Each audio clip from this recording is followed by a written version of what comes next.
which St. Robert Bellarmine wrote in the 16th century and was a complete and thorough and historical debunking of the claims made by Calvin and others.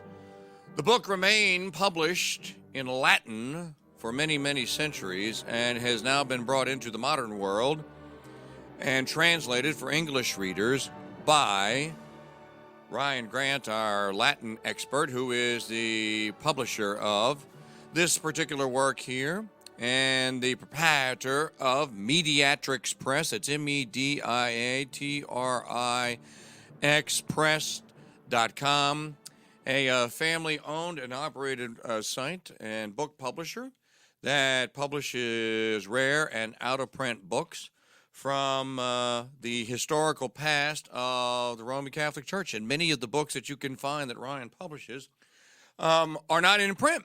And they are placed into print after they are translated or revived. And you can even go to mediatrixpress.com and you can choose to adopt a book project. And that will help Ryan with the hard work of translating and all the expense that goes into republishing a book. So check that out at mediatrixpress.com. Now, we are 13 weeks into this discussion, and we are nearing the end of Volume 2 of our conversation with Ryan, and we'll bring Ryan in on the Skype Maker hotline now. Mr. Grant, good afternoon, sir. How are you? Good afternoon, or morning, Ryan. But oh, is it morning? That's right. I keep forgetting you're in Idaho.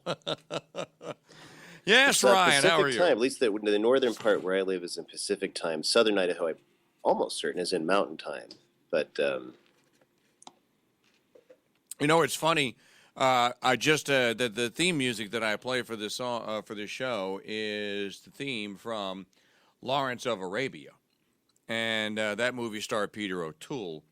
And I just watched the 1999 made-for-television movie called The Story of Father Damien. I don't know if you've seen it or not, but I haven't, no. Father Damien was the Catholic priest that was sent to the island of Molokai in Hawaii to the leper colony and actually established a church there and then ultimately a monastery and even a convent and a hospital to care for the lepers.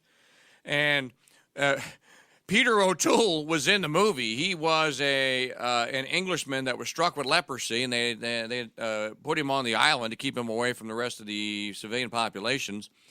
And he was an unrepentant Protestant, and he kept telling Father Damien, "Father, you're wasting your time. Go spend it on one of the islanders that you can convince that they should follow your voodoo religion," or whatever it was he told him. And Peter O'Toole maintained all the way to the end. He died in the first third of the movie, or the character died. Father Damien goes to him as he's getting ready to expire and begs him to make a confession. And he goes, "Oh, Father, I'm afraid I'll be one of the Protestants that got away." And with that, he expired. So it's kind of fitting today that I hear the Lawrence of Arabia music, and I think of Peter O'Toole having just seen the movie. For those of you that haven't watched it, it's good family-friendly fun. There is some shocking scenes, because it looks to me as though they actually went to the leper colony and actually used actual lepers, because there's no makeup. Yeah, there's interesting. Yeah, I know the story, but I haven't seen the movie. It's funny you mentioned Peter O'Toole, though, because when I saw him, I thought as if I could make. He's dead now, so you can't do it. No. But if I had the money and the crew and equipment and everything, that'd be fabulous to make a movie of St. John Fisher. I thought Peter O'Toole had the perfect voice, and get him up in 16th century bishop's garbs. It'd be a fabulous St. John Fisher if you were to do a mini documentary on that. But alas, he's as they say in Latin, discessit ex vitae. He's departed from this life. And of course, on June the 26th, here on the Crusade Channel, Ryan will be joining me. We'll have a show on the Mike Church Show, or a segment of the show, and we're actually going to talk about the life and times of St. John Fisher, because that's his feast day, right? It is the 26th, isn't it? I think so. I think that's right. I have to double check, because he and Moore both have the same feast day. Right. It's the 26th. That's it. Yeah, it's the 26th. Now, where did we leave off with Modern Wrong World Made Right, Calvin? I believe we're in chapter 25. The last argument on the Sixth Council of Carthage is answered. is, I believe, where we left off last time. And if you'd like to recap because we got through the start of chapter 25, but we didn't finish it. So the whole point now, previous to this chapter, Bellarmine had been arguing about law and how law witnesses the right of the Pope in terms of a supreme jurisdiction, which was respected by the various bishops of the world, while the Pope also respected their rights and their traditions and other things as well. But in spite of that different respect that was given, or the rights of patriarchs over their particular areas, nevertheless all admitted in law, as Bellarmine showed from the Fathers, that the Pope has this jurisdiction.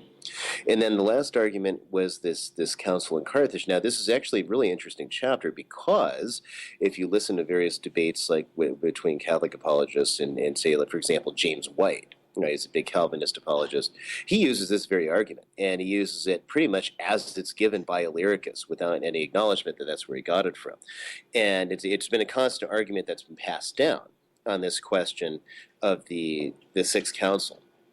And basically the argument being that the popes tried to hoodwink the Africans into accepting all these laws that they weren't supposed to accept and didn't need to accept, and trying to trick them with these phony councils that they said you were from Nicaea and weren't, and all these things. And so, as we mentioned, then Illyricus changes all the names of the popes involved to some really pejorative mockery. So then Bellarmine sets out to give the true history, which was that the Pope had asked them to receive certain canons on appeals, and the African bishop said, well, we don't find these in our copies of Nicaea, so let's get some copies over from Constantinople and from Alexandria. So they do. And so I think we'd summarize that. And then they couldn't find the canons that Pope Zosimus, who's the Pope involved, had cited. So that is because they can't find the canons that they've cited. They say, oh, well, there's something wrong here. So they object that, since we didn't find these in Nicaea, we're not going to easily suffer, appeals to come out of Africa. Now, to understand appeals and church law and things, and, because our society is so, the society itself is so divorced from the church that right. canon law doesn't govern even of Catholics. It hardly ever seriously governs their lives, right? Even the places where it should, it doesn't. So it, certainly on the questions of abstinence, fasting, but in the Middle Ages, because canon law structured many things in society, all Catholics at some point would be affected by it in some manner. Just not greatly if you're a layman, but if you're a priest, it's going to, affect your life very heavily. I mean, today it affects priests, a certain amount, but not nearly as much as back then. So if you felt your bishop had done something wrong, you could appeal to a neighboring bishop, and if that failed, then you could appeal to Rome. And everyone knew they could appeal to Rome. You see ancient people appealing to Rome all the time. And that was kind of the final jurisdiction over a matter. And even Augustine says that very thing in another place. So and Augustine, remember, is presiding over this council. This happens in his time.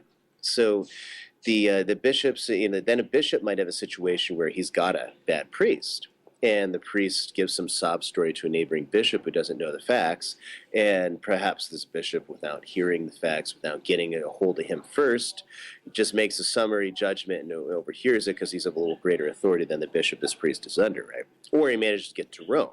So, which happened in ancient times, like the Montanist heretics had gone to Rome and convinced the Pope that they weren't really heretics, they hadn't really said anything that was contrary to the faith, and so the Pope, on that basis, had written a letter that he had received these people back in the faith. And so this was used by some to see that the Pope had accepted heresy in the ancient period. That's dealt with in Book 4. So, so the problem of appeals is always a problem. How much do you let guys come in with any sob story they want, or how do we know if a case is really just? Really, and so the contention of the African bishops is that it's not expedient to have a situation where anyone could just appeal over the sea. And this is a problem throughout history in various countries. So then the Pope says, well, that's fine, but you still have to receive these canons. So if it comes to that, they still have should have the ability to appeal here. And that's basically what their request was. So as we go on, so then the bishops, as I said, don't find these canons in Nicaea, the copies that they had sent for from Alexandria and Constantinople. Okay. So then, they write back and they say, hey, what are you trying to pull here? These canons aren't here, right? Except that they don't do it that way. That's of course the story as they'll give it to you, and they'll say that the the Roman pontiffs, Zosimus, Boniface, Celestine, etc. It's when this is what Lyricus and Calvin say, that they tried to prove the right of appeals to the Apostolic See, which really didn't exist from the Council of Nicaea. But when this was struck down, and they were caught falsifying and corrupting the canons of Nicaea, so therefore, not even human law, regardless of divine, could call upon their judgment. That is, the popes don't have this authority. They try to make it up and all this stuff. That's the Protestant claim. Right. So Bellarmine responds, first, the African fathers were deceived only by ignorance, while the centuriators, that's the Lyricus is, remember, the publisher for all the writers that make up the centuries of Magdeburg, and collectively, in case it was forgotten, they're the centuriators who were Lutheran. So the centuriators and Calvin sinned from malice. For the Africans repeat twice in their epistle to Celestine that in no definition of the fathers and in no synod did they discover those canons, from which it appears they did not have the canons of the Council of Sardica, in which those 3 canons are in fact contained with the very same clear and eloquent words. If they did have them, without a doubt, they would have acquiesced. The authority of Sardica is no less than of the Council of Nicaea, and I'll go back to explain that in a minute, what that means, because it's not in the official ecumenical councils, and we'll explain why.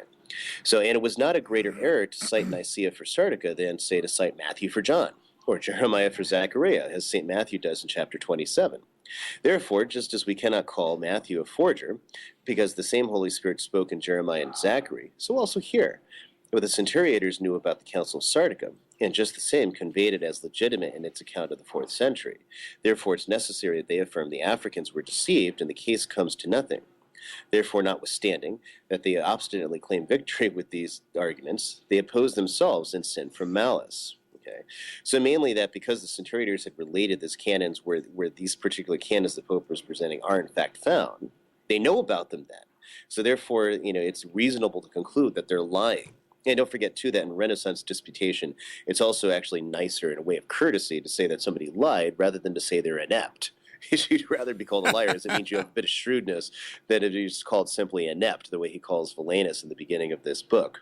But anyway, so someone might say, or before we get on, so talking about the Council of Sardica and what this all comes down to, the Council of Sardica was held shortly after Nicaea.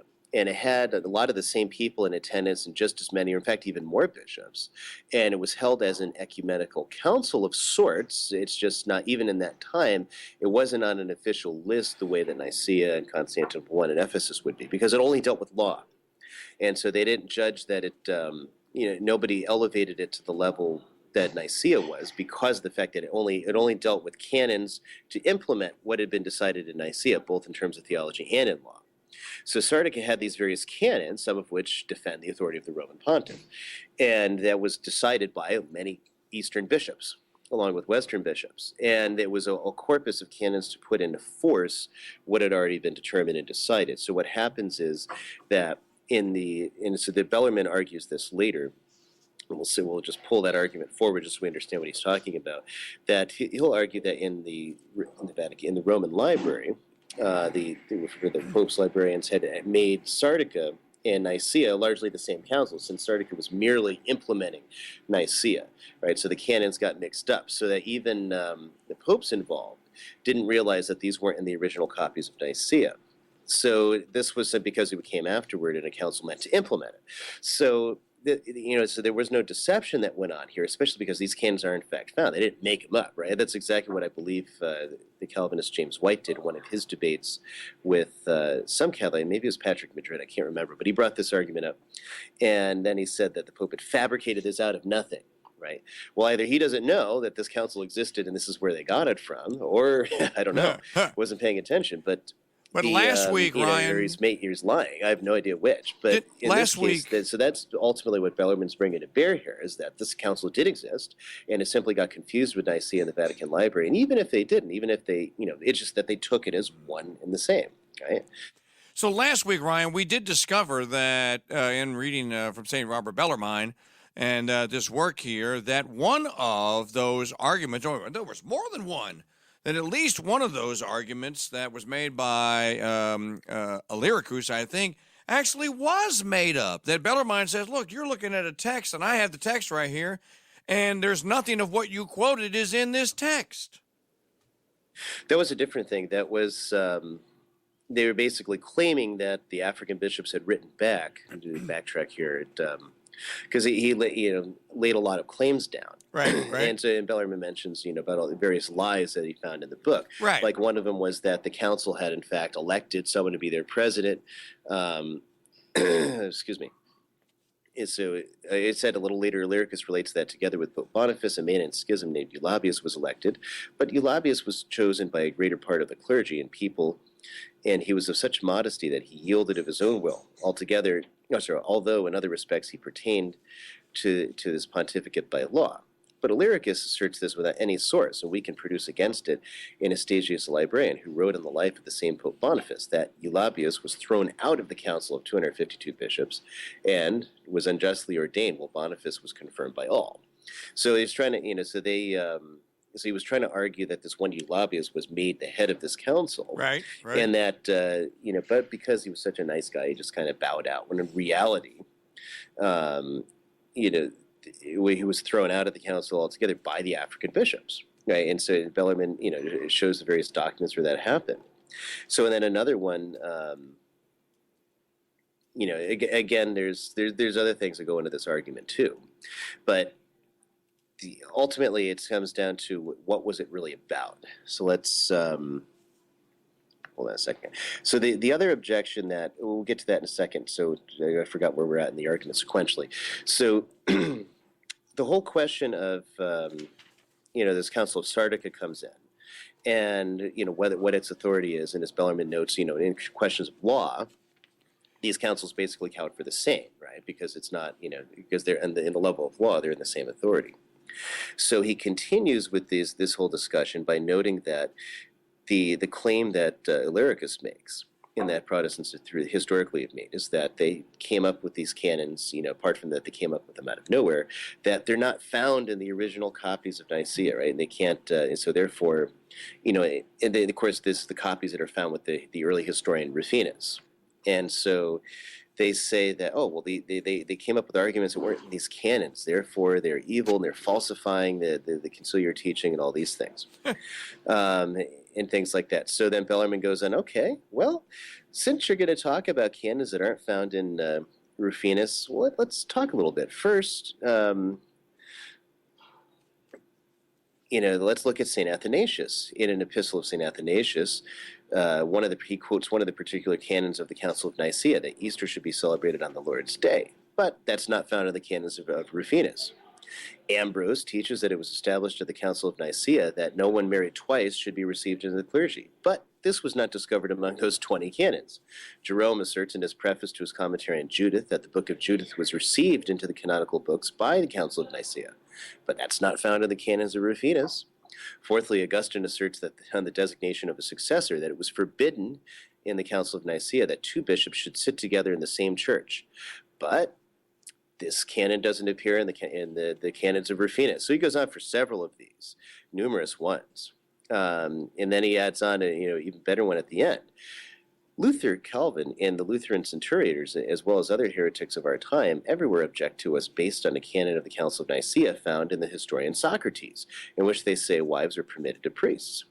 But this canon is nowhere discovered amongst those 20 canons of Rufinus.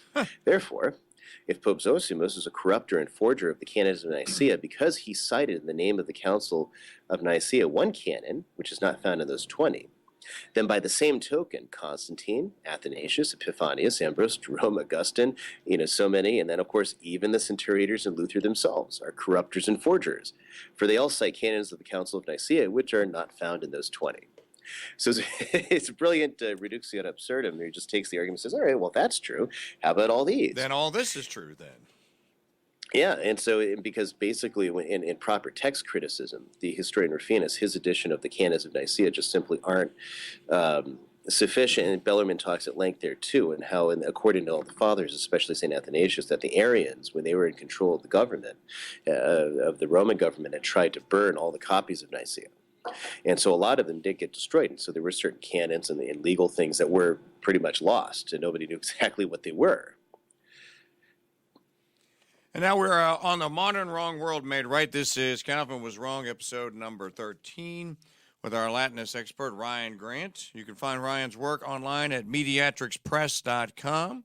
And we also have copies of Volume 1 and Volume 2 of The Controversy on the Roman Pontiff, and also Volume 3, which covers the Antichrist, all in the Founders Trading Post at mikechurch.com/shop as well.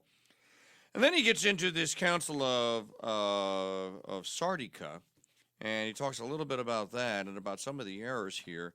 But basically, I think we can summarize that the gist of chapter 25 is that these claims were made that these events happened and were recorded in these early councils, Ryan. And in fact, when Bellarmine went to go either substantiate or demolish the claims, he couldn't find where the Illyricus and others had said these claims were made. He couldn't find them, and if he did, he didn't find them in a context that Illyricus and others said that he should find them in. And he ends that chapter, then he moves on to the next, and unless we need to cover any more on that, well, I'd like to move on to chapter 26, that the Roman Pontiff succeeds Peter in the ecclesiastical monarchy is proven from the fact that the Supreme Pontiff is judged by no one. That's a pretty powerful argument there. Now, did he save that one for the end, do you know, or towards the end of this volume, because it has such impact, or did he save it because this is just the order that it came in? It's the conclusion of all the evidence presented so far. Okay. Everyone can have appeal to the Roman Pontiff, but once he has done so, nobody has ever appealed from the Roman Pontiff to another bishop. And so in the question of law, and it's an ancient dictum too, that goes way back, that the first see, that is the Holy See of Rome, is judged by no one. So that there's no one that sits in judgment over it. And the fact this was, I forget which of the earlier popes had said this, but it was quoted again against Dioscorus by the papal legates at the Council of Chalcedon, when the heretical bishop Dioscorus had tried to declare that he was excommunicating the Bishop of Rome. And they said that the first see is judged by none, and all agreed. So, and then you have other things in the councils too, which, we'll talk about in the future, that also, corroborate that. But anyway, let's see. So he goes on. So the 10th argument is taken for the fact that the Roman Pontiff can be judged by no man on earth. His rule cannot be more evidently shown than if he should so be shown to be in charge of all, that he is subjected to none. Thus, three things must be observed before we shall come to the proof. Right? So, pre-notata. First, we don't dispute in this point about the Pope, as he is a temporal prince, since in this manner not even our adversaries deny that he cannot be judged in temporal cases, as it is common to absolutely all princes that they recognize no one superior in temporal business. So there he's referring to the fact that at this time, up until 1870, right, the Pope was more or less the king of central Italy. So in his temporal jurisdiction, he can't be judged. And so he's basically saying, we're not talking about that. And especially because the Protestants agree that as temporal prince, they just simply argue he should not be one. But as he is one, he can't be judged any more than any king could in his own kingdom, at least until Charles I. But okay. So secondly, it must be observed there were two errors on this matter. One is of those who taught that the Pope can be judged by the emperor, punished, deposed, and if he would not exercise his office correctly. A certain Marsilius of Padua taught this, as well as Nilus. Now, Nilus, we've seen before, is a Greek Orthodox writer. Marsilius of Padua is a medieval writer of a conciliar's bent. So he's quoted by Torquemada, the great theologian. So then anyway, Nihilus differs, however, in that he teaches the Pope cannot be judged by a secular prince, but rather he contends he could be judged and punished by a council of bishops. Then Calvin and the others, the rest of the heretics of our time, joined both errors together. They subject the Roman Pontiff to a judgment of the prince as well as of the bishops. So then the third thing that must be observed is the special reason why the Pope cannot be judged is because he is the prince of the whole church, and hence he has no superior on earth. For because he is the supreme prince of the church, he cannot be judged by any ecclesiastical ruler.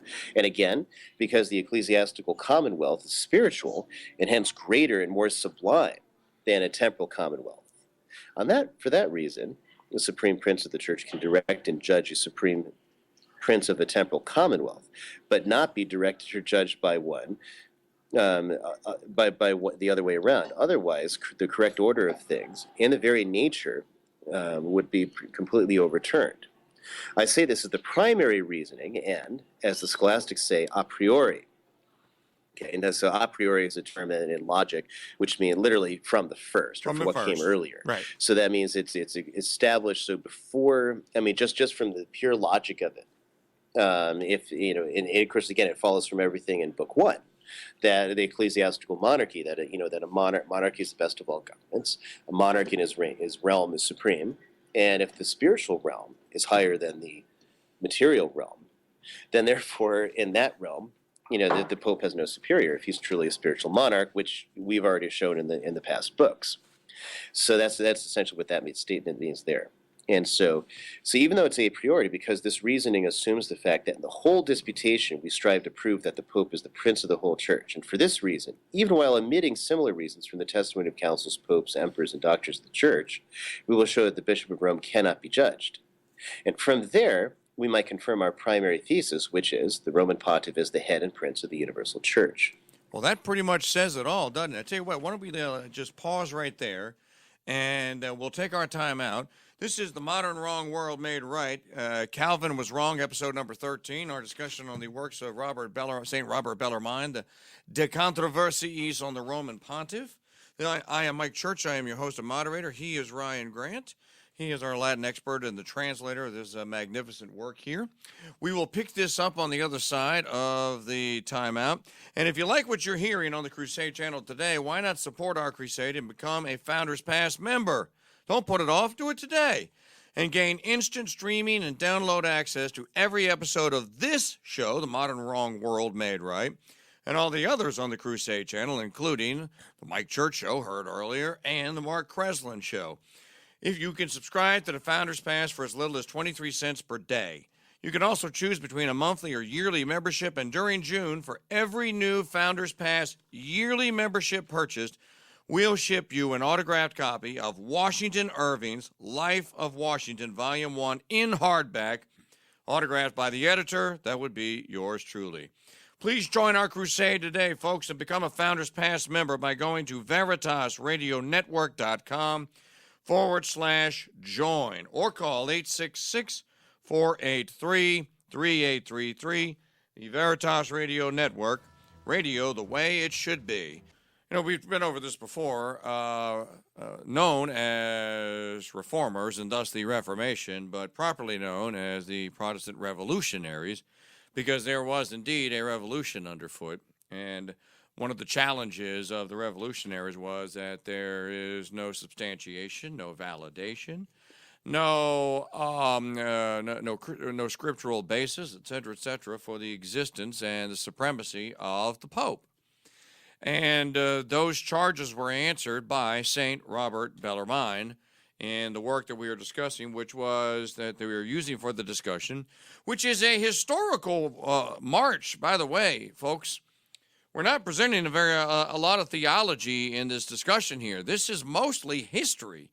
This is one historian or alleged historian, Illyricus or Calvin in this instance, or Martin Luther, making an accusation against the office of the papacy or the Pope. And this is St. Bellarmine responding, saying, okay, well, all right, well, I'll take the question. What does the historical record show? Are you correct? And in every instance, there has not been one charge that was leveled by Illyricus or Luther or Calvin or any of these other revolutionaries that has been substantiated by my count thus far. And so we are now in chapter 26 of the second volume of the 3-volume set. And our Latinist, who translated all of this work and put it into English for us, and is retranslating as we speak. Ryan, are you reading from your Latin text still? No, I have one that I've revised, and it's actually available in one volume, which is all 5 books on the Roman Pontiff in one volume Only time in history that's ever been in English, and it's about 700 pages. Wow. So I revised a good bit of book 1 and 2 needed the most work, actually, and so I went through and revised a lot of the English and went back and fixed it. So that's largely what I'm reading from is my 1-volume copy, which I'm also going to get in hardcover very soon. And in case anyone else is wondering, another work that I just finished, not to segue too much, is on the marks of the, or not, sorry, not on the marks, I already did that one, on the Church Militant, which is basically the principal treatise of Catholic ecclesiology. It's what basically was the first of all the treatises of all the manualists in the 16th, 17th, 18th century. It was the very first one, De Ecclesia, that brought the order of the disputation and everything and the refutation of others. Actually, it's more putting down Catholic principles than it is so much of a specific refutation of various Protestants, except on the question of the visibility of the church. So it's a very good one. But anyway. Yeah, so we were in the middle of chapter 26 and almost near the end. Right. And I think that you've covered the principal part of it, but if you want to wrap up, because there's some interesting stuff towards the end of the chapter. Yeah, there is. Well, there's so anyway, so he gives 3 testimonies to look at. The first, of course, certain historical cases with popes, and so one he gives, for example, I mentioned it earlier, Dioscorus, the Bishop of Alexandria. Actually, I got the council wrong though, off the top of my head. It was actually Ephesus, not Chalcedon, where he dared to try to condemn Leo I. The whole church shuddered, and the council wrote a letter, because remember, the popes didn't directly attend councils until the Lateran. So the whole church shuddered, and they sent a letter both to the emperors and to Leo, where they had, explains why they had to condemn Dioscorus, because he tried to impose judgment on the first see. These letters are still extant. They wrote it to the emperors. So that's true. I mean, he goes to the testimony of popes, of early popes that understood that they had this full jurisdiction, that they could not be condemned or judged by anyone. So then it comes to he gives a third argument, the confession of emperors. And this is interesting. The early historian Rufinus writes about Constantine, that he refused to judge bishops, but said he would rather that he was judged by the bishops. Wow. The Emperor Basil made a similar confession in a speech, which he held at the end of the 8th Council, and among all the remaining laity, in rank of whom he had placed himself the head, lest the judges would wish to judge or command their own pastors. Thereafter, Nicholas, in the aforementioned epistle to the Emperor Michael, that is Pope Nicholas, after bringing many testimonies, proves that pious emperors never commanded popes. Rather, they merely entreated them as fathers, if they wished something to be done by them.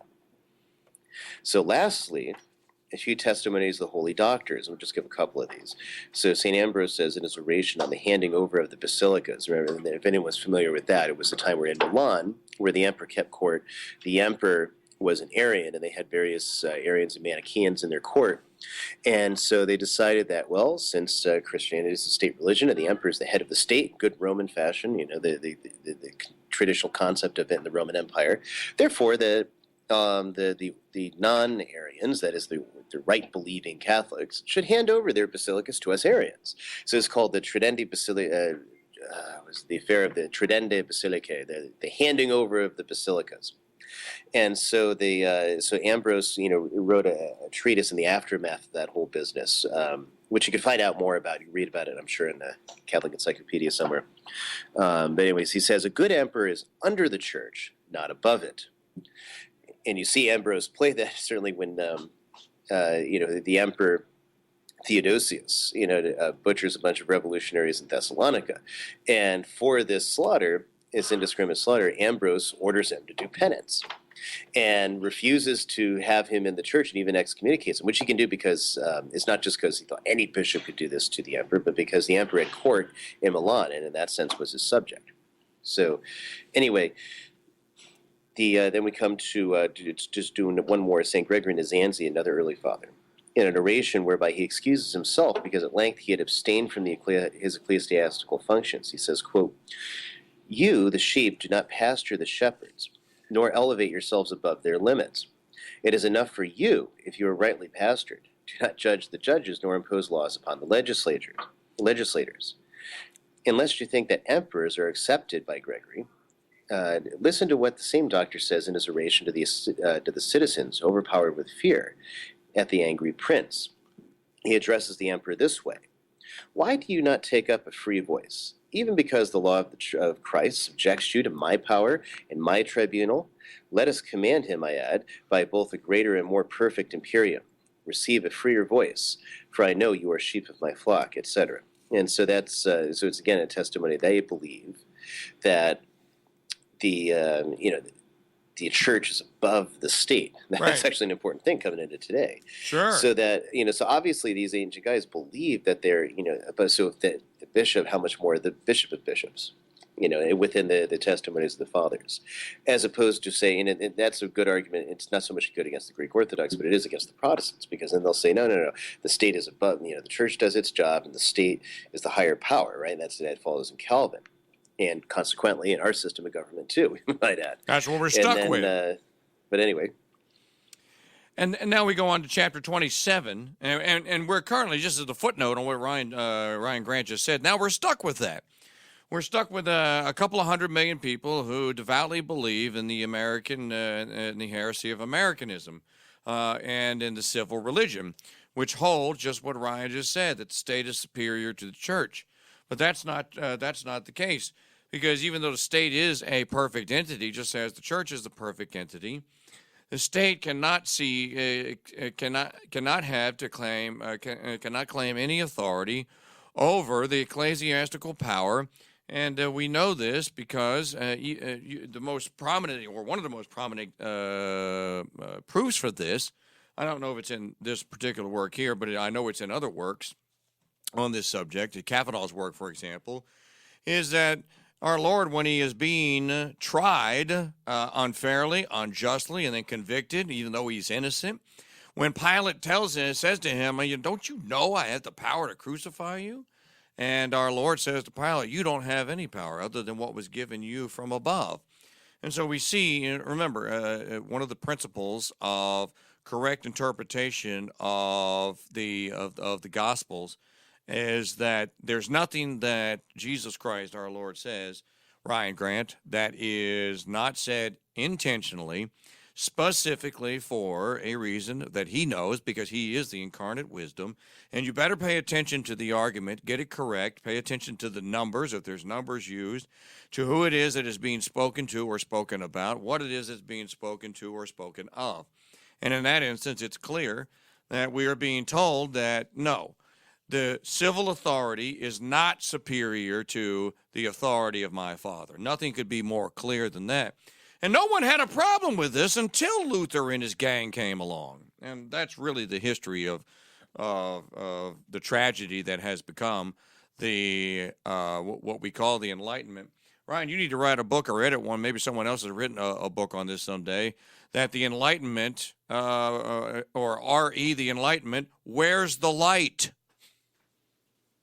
Well, that's what Hilaire Belloc said. And, he laid it out this way, that it wasn't in Crisis of Civilization. It was in a different work. It was in The New Paganism. It was an essay he wrote where he looks at the fruits of the Enlightenment and saying, well, is it really enlightened? And let's look at where, so he identifies the principal problem of the Enlightenment is that it's moving away from Christ in the church, whereas ancient paganism was moving towards Christ in the church, just unconsciously on this path of God's providence, because they sought out truth, because they sought out beauty. You look at ancient philosophy and ancient wisdom, ancient architecture, everything's about beauty, it's about order, it's everything that naturally, Belloc says, and in my opinion rightly, is also what the fathers say, lead to God, right? Well, on the other hand, you have the new paganism, Belloc says. It's an essay, I'm sure it's online somewhere, The New Paganism. And he says, what's the new paganism? Well, the new paganism is the Enlightenment on its course away from God. And he says here, its music is dissonant and ugly, rather than beautiful and harmonious and orderly. Its buildings are neoteric and ugly and shapeless and formless. Its art is formless and makes no sense. I mean, you ever go to a museum of modern art? It's just like a bunch of looks like your kids took the watercolors and just started stamping on the thing, and this is like this multi-million-dollar work of art somehow. And then somebody paints some fabulous oil painting. Oh yeah, that's that old stuff. This bunch of finger painting. This is worth millions. Well, it's a complete defect of reason, because there is no search for truth and beauty. right? And things like one art historian I know of, I don't know him personally, but he was talking about this crisis in art, and he said, I showed my friends this piece, and he shows it on screen, just a bunch of spots and paint spots and everything, and they said, wow, brave, bold, exciting. He said, well, that's just my apron. They all bought into it, as because they're taught to buy into this thing devoid of truth, but it's what they say must be good, and that's the course of the so-called enlightenment. It's just as long as it's away from truth and beauty, it's okay, because it charts a new man, right? And Chesterton talked about that too. So that's really the function of the Enlightenment. Although in deference, though, to the Protestants that were criticizing, to the early Protestants, they would have found that course just as obnoxious and just as perverse as we find it. And I mean, Luther and Calvin both would have, condemned abortion, let alone gender identity, Yeah. and all these things that are cropping I've up heard, today. yeah. Even if they're the implicit and unbeknownst to them, probably against what they would have wished. And this isn't any kind of posturing. I mean, it's manifest from who they were in their writings and things like that, that they never could have foreseen this type of course. They foresaw greater unity in the church, but instead, 50,000 denominations and counting, or I don't know what the number is, but you get the idea. They didn't really see that coming. No, if they did and they proceeded, then that makes them even more. That would make their revolution even. If it wasn't diabolical previously, that would certainly give it the tincture or the taint of diabolical. Are we going to do chapter 27, or are we going to skip ahead to chapter 29, another 9 arguments or answer? Because I think that's the ultimate chapter. No, there is chapter 30. Well, there's 29 and then there's 30. Well, I mean, just we can just summarize. I'll summarize 27 for the listeners. Okay. Is that so? He turns to answer directly several issues of Nihilus of Thessalonica.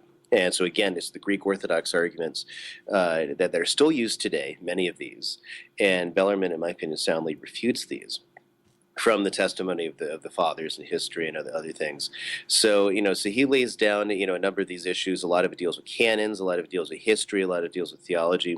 But there's a fun part, because remember we mentioned that the whole reason he even knows about this book of Nihilus of Thessalonica, the only reason he's even addressing it, is because Illyricus, the Lutheran, had translated a copy into Latin, and also did a poor job of it and changed it. So Bellarmine found the original Greek, and then he proceeds to show. So I just want to read this section where he shows how Illyricus had perverted this translation. So he goes, before we propose the arguments of Nihilus, we sense the reader must be warned that he ought not to put any trust in that translation of Illyricus.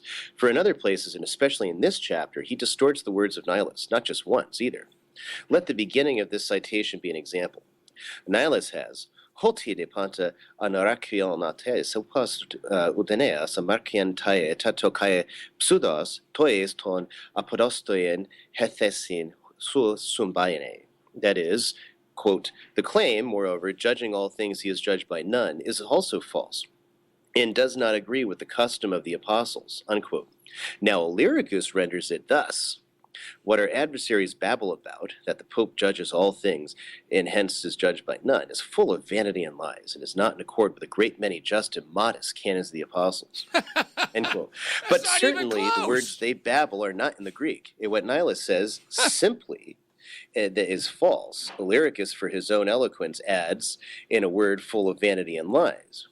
Next, for the customs of the apostles, our faithful interpreter renders just and modest canons of the apostles, unquote. He failed to notice that he opposed that with the following words. For Nihilus tries to prove what he says not by canons, but by reviewing the deeds of the apostles. So, complete. And of course, I mean, the translator has a lot of power when he has the language and the other people don't to change it. And that's something that I absolutely resist in every capacity, even if I don't particularly care for how something's expressed. I'm going to render it the way he did because it's just and truthful. But that's why in Italian there actually is a phrase: the translator is a traitor, because he has the power in his hand to shape how you view the work, and that's a highly dangerous thing. And that's why I've tried to stay very close to the Latin as much as possible. And even if certain places seem a little choppier than they might be, just because I don't want to take the chance of changing the sense. So anyway, so as you said, though, so you can read that in chapter 27, where he deals with the rest of the arguments there, which come from the Greek side. And especially there's a lot on the so-called Quinisex Council, or the Council in Trullo, which actually is still a big issue today, I might add. And that's an So issue with then, the Eastern Orthodox? Is that what that's? yes, Okay. that's what that refers to. Yeah. Well, if you'd like to take the time, I think we can extend to the top of the hour. We can go a little long here because we run the clocks. So if you want to take the time, because I really wanted to hear the arguments, to hear Bellarmine actually answer the argument, or did we want to save that for a special show on its own where we would answer the Orthodox charges against the Pontiff? Well, why don't we save it for its own show then? Because then we can move on to Calvin that way. Okay, let's do that. So we'll go to chapter 28 now. This is the modern wrong world made right. This is Calvin Was Wrong, episode number 20, episode number 13. And I am Mike Church, your host and moderator here. Remember, if you like what you're hearing here, you can always sign up for a Founder's Pass at VeritasRadioNetwork.com, and you can download in toto all previous 12 episodes of this and many other Modern Wrong World Made Right series, including Galileo was wrong, Darwin was wrong, and Luther was wrong, which we will resume shortly. The Luther was wrong. Go to VeritasRadioNetwork.com, and you can sign up by the month or by the day for as little as 23 cents per day. Or you can call 866-483-3833. The objections of Calvin are answered. So now we are finally at the place where John Calvin and Calvin Was Wrong fame gets his day in the council, or at the end of the quill pen and at the tip of the parchment paper of Saint Robert Bellarmine. Well, he's been, hitting up on him, altogether, but now he summarizes many of the things, especially in this particular question. So he says, on the other hand, when Calvin condemns what we have said, that the Pope is judged by no one, he in turn proposes no argument, which would be proper for this place. Rather, he merely says it can't be gathered from councils, histories, and many writings of the fathers wherein the Roman pontiffs are compelled into regulation. At the same time, still nothing pleases him more than to pluck from such copious testimonies. Moreover, he asserts that on the name of the supreme priest and universal bishop, it pertains to the following head, a chapter heading. In another place, he produces several citations of St. Gregory, who, although he was a Roman bishop, still he recognized the emperor as his lord. For in an epistle he calls the emperor his most serene lord and calls himself his most unworthy servant. Moreover, in the same letter, he confesses the obedience that he naturally owes. Likewise, in another epistle, he says, quote, our Lord more quickly deemed the priests unworthy, not from earthly power, but by consideration of excellence, on account of it, whose servants they are. It is so lorded over them that it even expends true reverence. In such a place, Gregory speaks about himself and numbers himself among those over whom he affirms the emperor has dominion. Likewise, in another epistle, having trusted in Almighty God, the fact that he will grant long life to pious lords, and we will dispose under your hand according to his mercy. I respond, the fact that St. Gregory names himself the servant of the emperor ought not to appear to a marvel, for as John the Deacon writes, he called all priests brothers, all clergy sons, and all laity his lords. Still, it's not right to gather from there that Gregory could be judged by all the laity. The fact attains to obedience and subjection, wherein by humility he said he was the servant of the emperor. From the same he requests just as he commands, and he received commands. Nor did he hesitate to use the common manner of speaking, that we might say we obey when we do what the other desires, although he did not actually command it, nor maybe could command. Add that Gregory spoke so humbly with the emperor, not without reason, because in that time the emperor obtained temporal dominion over the city of Rome, and Gregory very much required his help and friendship, so that both he and the temporal goods of the church, as well as the Roman people, would be defended from the swords and fury of the Lombards. In point, because this is 6th century, by the way. Okay. So in late 6th century. So in point of fact, the emperor, who was far away, used the works of Gregory much even in the administration of the temporal affairs of state, and certainly on those affairs which Gregory did in the name of the emperor. He was held to account to the same emperor. So namely that, because the emperors had power over Rome, so the Eastern Empire had regained Italy under Justinian, and, parts of it anyway, and then Rome was under the dominion of the emperor. So as a result, there's a certain sense in which, the emperor is the temporal lord of all these areas, but Gregory also. So in as much as he's administering any kind of affair of state, he could be said to obey the emperor on those points, but not in matters of religion or in church law, which also is shown. So anyway, So he continues, nevertheless, should we compare absolutely person with person, the emperor of the sheep, the pontiff is shepherd, that the pontiff judges the emperor, not the pontiff ought to be judged by the emperor.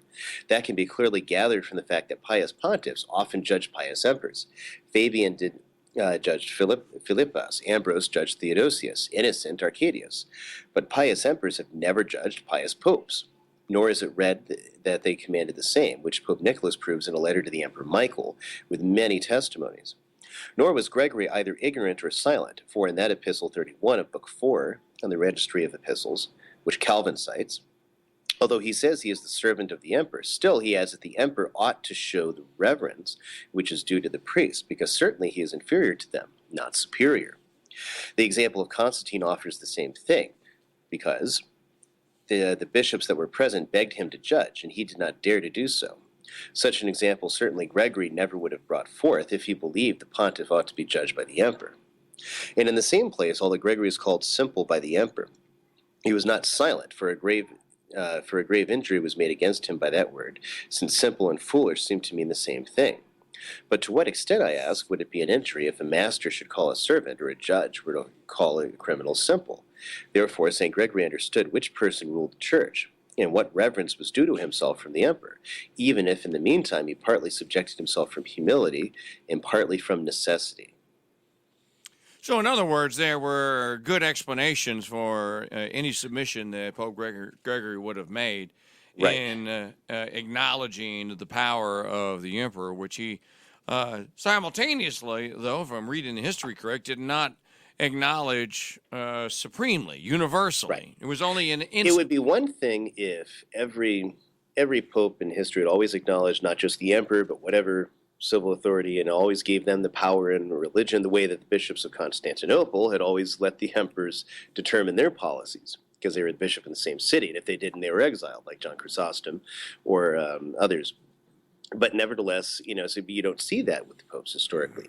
And then there's a big controversy because Gregory supposedly said that nobody can be a universal bishop. I think we covered that in a previous episode. We did. And it was, and in Bellarmine note that he only did it because of the pride of it. He tried to fight pride with humility.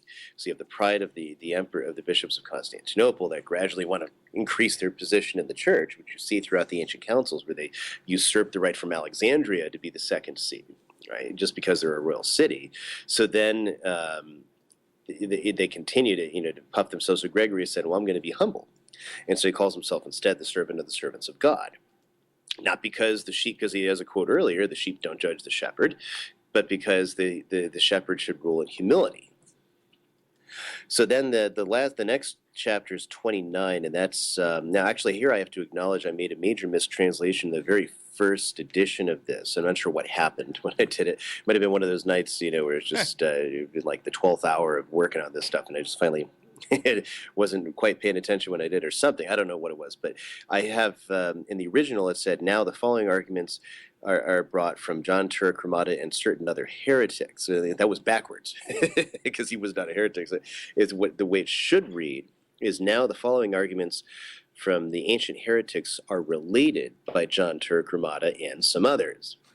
So I don't know. So one way or the other, I completely messed something up there, and I don't know how I did that. None of my editors caught it, but then yet none of my editors know Latin, so that's probably just passed over it. So anyway, the first argument says that the Lord Jesus Christ himself recognized imperial power over himself. We dealt with this earlier. You'd have no power over me unless it were above. Therefore, how much more should the Roman pontiff, who himself is called the vicar of Christ, be subject to the imperial power?